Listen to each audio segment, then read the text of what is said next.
El siguiente episodio contiene información que puede herir la susceptibilidad de los oyentes.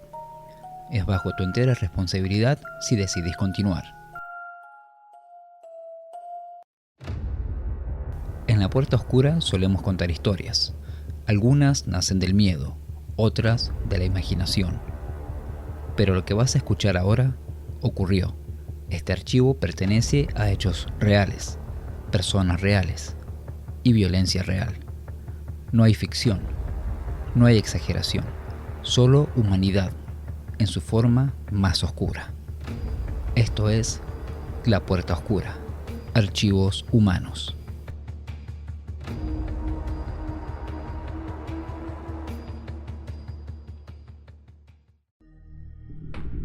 El archivo de hoy, Yiya Murano. Hay crímenes que se cometen con violencia. Otros crímenes se cometen con mucha paciencia, con una sonrisa, con una taza de té servida en una mesa familiar. Este no es el caso de una asesina impulsiva. Es el caso de una mujer que entendió algo peligroso. La confianza también puede matar. María Bernardina de las Mercedes Boya Aponte de Murano, más conocida como Yiya Murano o la envenenadora de Montserrat, fue una prestamista y asesina en serie argentina, acusada de al menos 120 cargos de homicidio y estafa en 1979. Yiya Murano nació en Corrientes el 20 de mayo de 1930. Contrajo matrimonio en 1953 con el abogado Antonio Murano, con quien tuvo a su único hijo, Martín. Además tenía un hermano que era oficial del ejército, el cual llegó a ser general, razón por la cual se supone que Yiya no usaba nunca el apellido de soltera. ¿Cómo comenzó la historia de asesinatos de Yiya Murano? Una de sus primeras víctimas fue Carmen Zulema de Giorgio de Venturini, su prima segunda, que, tentada por las promesas de jugosos intereses, entregó a Yiya un monto de dinero no muy significativo, con el propósito de que lo invirtiera. Luego de ver el éxito de su primera inversión, decidió realizar otra. Su vecina, Nilda Adelina Gamba, hizo lo mismo, y una amiga de esta, Lelia Elida Formizano, también se sintió atraída y decidió invertir. Yiya aumentaba desmedidamente su amistad con estas personas y sobre todo las visitaba con mayor frecuencia. El sábado 10 de febrero de 1979, Nilda Gamba comenzó a sentir dolores agudos en el estómago, seguido de náuseas y mareos y vómitos. El médico que la atendió le diagnosticó intoxicación, a lo que ella recordó el haber tomado un té con Yiya Murano esa misma tarde. Yiya se ofreció a cuidarla por la noche. Nilda empezó a empeorar su cuadro. Entró en estado de coma y falleció el domingo a la madrugada. Murano buscó al doctor Denner, el primer médico que la atendió, con el fin de que firmara el certificado de defunción. El profesional se negó alegando que él no había sido el último en atenderla. Ante tal inconveniente, Yiya se dirigió al médico de la cochería, que sí aceptó el trámite a cambio de una propina. La causa de muerte de Nilda fue paro cardíaco no traumático. Era una fórmula que evitaba la autopsia. Días más tarde, cuando debía devolver el dinero a Chicha Formizano, Yiya fue a su casa a tomar el té y a tranquilizarla. Según ella, convinieron en encontrarse esa misma noche para asistir al teatro. Cuando Yiya y otras personas fueron a buscarla, nadie contestaba. El 22 de febrero, los vecinos del edificio denunciaron a la policía que el departamento ocupado por Chicha no abría. Había un olor penetrante y nadie contestaba el timbre. Al forzar la puerta encontraron el cadáver sentado frente a la televisión, y a su lado restos de pescado, masas finas y una taza con un poco de té. También en este caso el médico de la funeraria extendió el certificado de muerte, infarto de miocardio no traumático. El 24 de marzo, Mema del Giorgio Venturini sintió náuseas y un profundo malestar. Desfalleciente, se arrastró hacia el pasillo del edificio.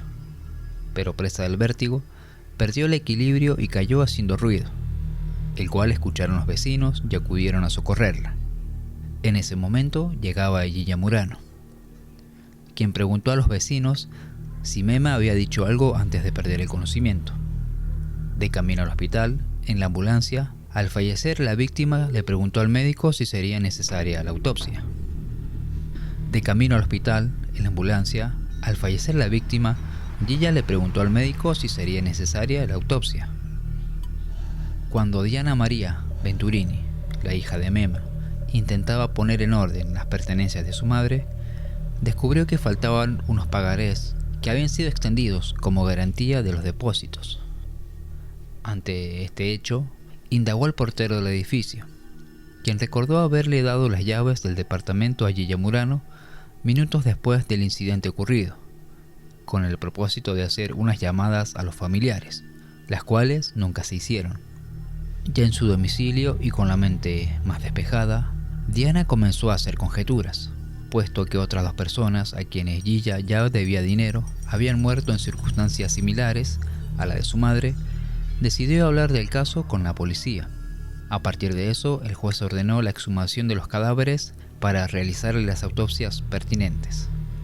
En el caso de Nilda y Chicha, inhumadas en tierra, esa tarea no arrojaría resultados decisivos, ya que en el proceso de descomposición de los cuerpos, una de las sustancias que se forma es el clorhidrato de cianuro.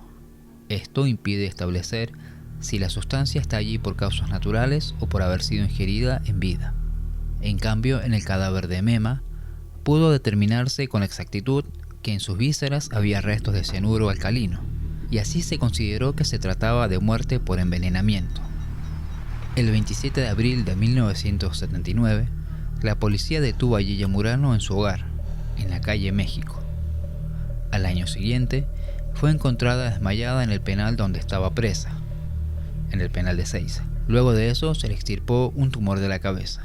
En el mes de junio del año 1982, el juez de sentencia Ángel Mercado la absolvió de todos los cargos por falta de pruebas y la dejó en libertad. A mediados de 1985, Murano había sido casi olvidada, hasta que en segunda instancia le fue levantada la absolución por considerarse que las pruebas sí eran suficientes. Ella insistía en que era inocente. Nunca invité a nadie a comer, fueron sus palabras. Por reducción de la condena y por la denominada Ley 2x1, que permitía contar dobles los días previos a la sentencia que excediesen de 2 años, salió de prisión después de solo 16 años. Posteriormente se supo que a los jueces que intervinieron en su puesta en libertad les había enviado, como señal de agradecimiento, una caja de bombones. Gilla Murano falleció el 26 de abril de 2014 en un geriátrico del barrio porteño de Belgrano y fue sepultada con una versión acortada de su nombre en el cementerio de la Chacarita. Lo más perturbador de esta historia no es el veneno, no es el método, no es ni siquiera la frialdad. Lo peor de todo esto es que no encajaba en la idea clásica de una asesina. No había violencia visible, no había gritos, no había sangre, solo una mesa, una taza y una conversación entre personas que se conocían. Gilla no necesitó fuerza, tampoco armas. Necesitó algo que todos damos, algo que damos todos los días, sin pensarlo demasiado. Ese algo es confianza.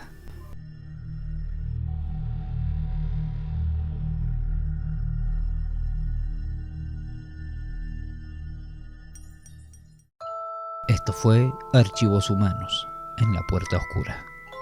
Historias reales, personas reales, hechos documentados. Casos donde la violencia no es ficción, ni metáfora, es humana. Estos archivos existen porque ocurrieron y siguen abiertos en la memoria criminal.